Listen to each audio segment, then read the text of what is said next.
ജയ് ശ്രീ രാധേ രാധേ രാധേ രാധേ രാധേ ശ്യാം.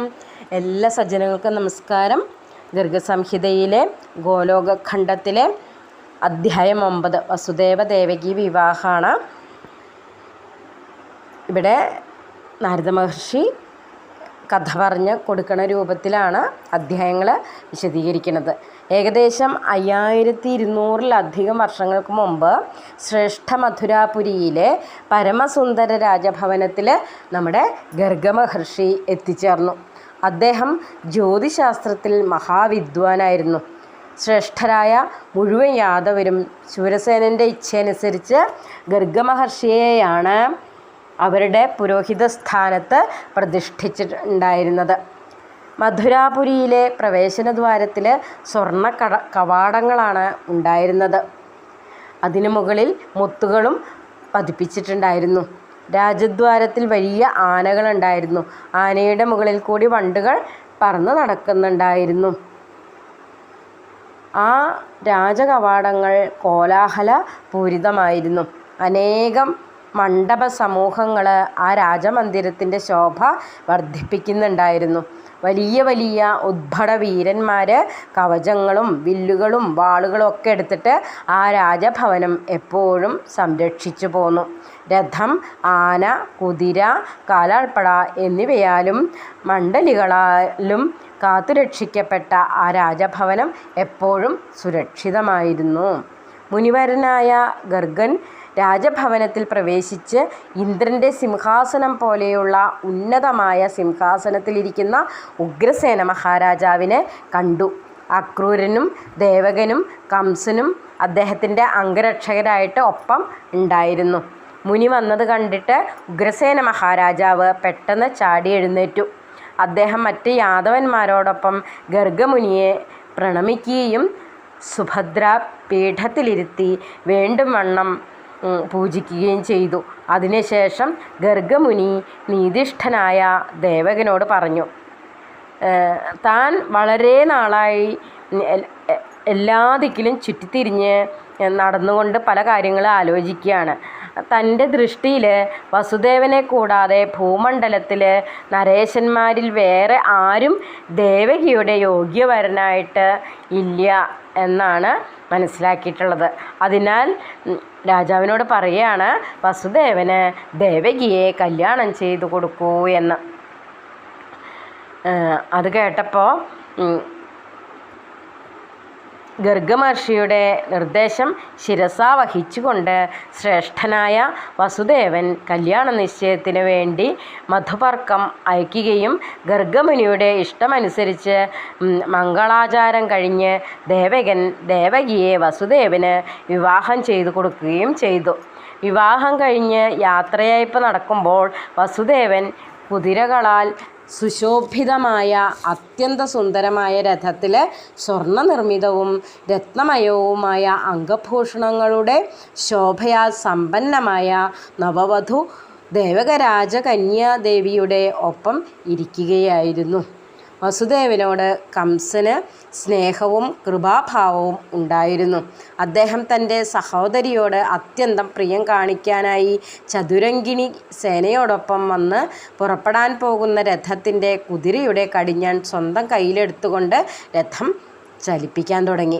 ദേവകൻ തൻ്റെ പുത്രിക്ക് വേണ്ടി 1000 ദാസിമാരെയും സ്ത്രീധനമായിട്ട് 1000 ആനകളെയും 10 ലക്ഷം കുതിരകളെയും 1 ലക്ഷം രഥങ്ങളും 2 ലക്ഷം പശുക്കളെയും പ്രദാനം ചെയ്തു. യാത്രയയപ്പ സമയത്ത് ഭേരി, ഉത്തമ മൃദംഗം, ഗോമുഖം, വീണ, ആനകം, വേണു മുതലായവയുടെ ഘോഷവും കൂടെ പോകുന്ന യാദവരുടെ കോലാഹലങ്ങളും കേൾക്കാമായിരുന്നു. കൂട്ടത്തിൽ മംഗളഗീതങ്ങൾ പാടിയിരുന്നു. മംഗളപാഠവും ഉണ്ടായിരുന്നു. ആ സമയത്ത് കംസനോടായി ഒരു അശരീരി ഉണ്ടായി. എന്താണ് അശരീരി? ഹേ വിഡ്ഢിയായ കംസ, കടിഞ്ഞാൻ കയ്യിലെടുത്തുകൊണ്ട് നീ ഓടിച്ചു കൊണ്ടുപോകുന്ന രഥത്തിലിരിക്കുന്ന നിൻ്റെ സഹോദരിയുടെ 8ാമത്തെ പുത്രനാൽ നിൻ്റെ മരണം സംഭവിക്കും. അത് നിനക്ക് അറിയില്ല. ഇതായിരുന്നു അശരീരി.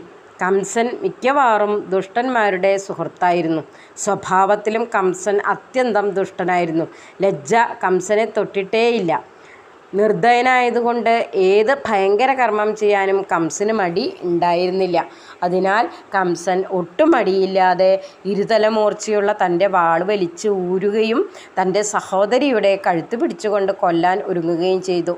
ആ സമയത്ത് വാദ്യമേളക്കാർ വാദ്യമേളങ്ങൾ നിർത്തി.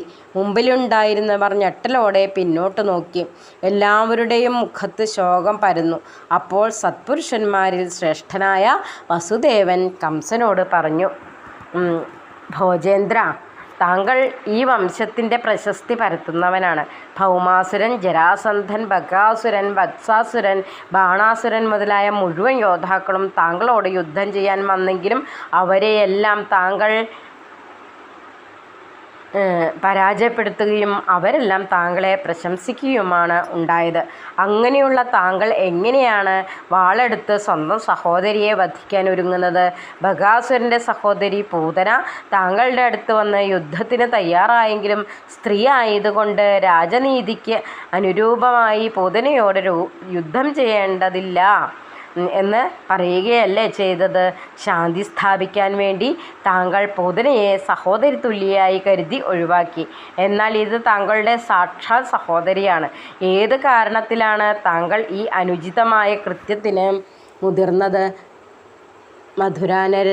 നരേശ, ഈ കന്യക ഇവിടെ വിവാഹത്തിൻ്റെ ശുഭവേളയിൽ വന്നിരിക്കുകയാണ്. അവൾ താങ്കളുടെ ഇളയ സഹോദരിയും ബാലികയും പുത്രിയെപ്പോലെ ദയ അർഹിക്കുന്നവളുമാണ്. അവൾ താങ്കൾക്കെപ്പോഴും സദ്ഭാവന മാത്രമേ പ്രദാനം ചെയ്തിട്ടുള്ളൂ.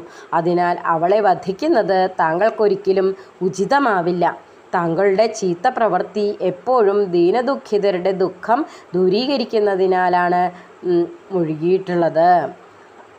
ഇപ്രകാരം വസുദേവൻ പറഞ്ഞ് ബോധവൽക്കരിച്ചിട്ടും അത്യന്തം ദുഷ്ടനും ചീത്ത കൂട്ടുകെട്ടുള്ളവനുമായ കംസൻ അദ്ദേഹത്തിൻ്റെ വാക്കുകളെ മാനിച്ചില്ല. അപ്പോൾ വസുദേവൻ ഇത് ഭഗവാന്റെ നിശ്ചയമാണെന്നും കാലത്തിൻ്റെ ഗതിയാണെന്നും മനസ്സിലാക്കിയിട്ട് ഭഗവാനെ ശരണപാത്രമാക്കിക്കൊണ്ട് വീണ്ടും കംസനോട് പറഞ്ഞു, ഈ ദേവകിയിൽ താങ്കൾക്ക് ഭയമൊന്നുമില്ലല്ലോ? അശരീരി പറഞ്ഞതിനെപ്പറ്റി താൻ പറയുന്നത് കേട്ടാലും താൻ ദേവകിയിലുണ്ടാകുന്ന എല്ലാ പുത്രന്മാരെയും താങ്കൾക്ക് സമർപ്പിക്കാം. കാരണം അവരിൽ നിന്നാണല്ലോ താങ്കൾക്ക് ഭയം. അതിനാൽ വിഷമിക്കേണ്ടതില്ല. വസുദേവൻ സുനിശ്ചിതമായി കൊടുത്ത വാക്കുകളിൽ കംസന് വിശ്വാസം തോന്നുകയും കംസൻ വധശിക്ഷ ഒഴിവാക്കുകയും ചെയ്തു. അതിനുശേഷം കംസൻ വസുദേവനെ പ്രശംസിച്ച് വീട്ടിലേക്ക് തിരിച്ചുപോയി. വസുദേവനും ഭയഭീതനായി ദേവകിയോടൊപ്പം സ്വഗൃഹത്തിലേക്ക് മടങ്ങി. ഈ അധ്യായം രാധാകൃഷ്ണന്മാരുടെ പാതാരവിന്ദങ്ങളിൽ സമർപ്പിക്കുകയാണ്. എല്ലാവർക്കും മംഗളം ഭവിക്കട്ടെ. ജയ് ശ്രീ രാധേ രാധേ രാധേ രാധേ രാധേ ശ്യാം. നല്ല തിരക്കുള്ള സമയമാണ്, അതുകൊണ്ട് തുടർച്ചയായി വീഡിയോകളിടാൻ പറ്റണില്ല. നിങ്ങൾ എല്ലാവരും തരുന്ന ആ പ്രോത്സാഹനം കൊണ്ട് മാത്രമാണ് സമയം കിട്ടണ സമയത്ത് എനിക്കറിയുന്നത് നിങ്ങൾക്കായിട്ട് സമർപ്പിക്കുന്നത്. എല്ലാവർക്കും വീണ്ടും വീണ്ടും വീണ്ടും നന്ദി, നമസ്കാരം.